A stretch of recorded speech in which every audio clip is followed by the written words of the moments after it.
two more nonfiction books that I think that you should read.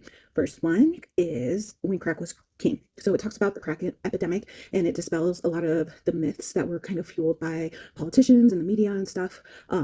And it also takes a look at policy choice that kind of let this epidemic come to be and flourish, and the consequences that occurred thereafter. And it gives firsthand accounts throughout from people who either suffered from the crack epidemic from being a user and an addict themselves, or those who had various loved ones be affected.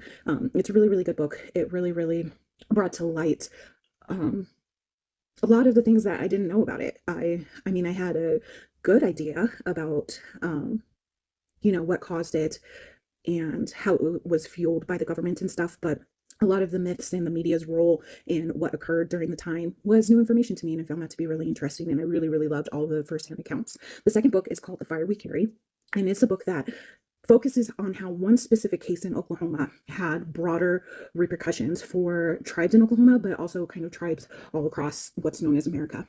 And the author kind of takes a deep dive, not too deep, but a deep dive, and a kind of quick crash course, history course in Indigenous history, to let us, non-Indigenous folks, kind of know how all of this kind of came to be and how Indigenous folks have been screwed over since first contact.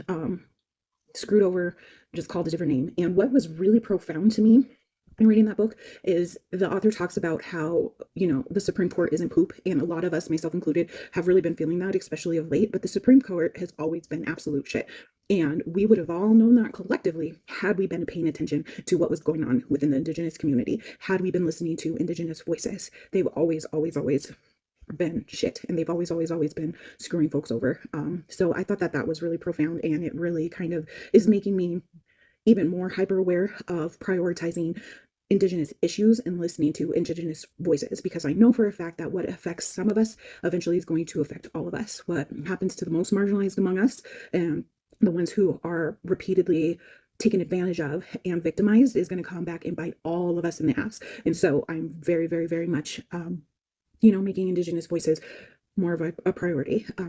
Later than I should, absolutely, but not never. So, I mean, I don't really think that that deserves a sticker either, but at least, I got my poop together and I'm getting with the program, and I hope that you will too. So I want you to check out When Crack Was King and By the Fire We Carry, and educate yourself.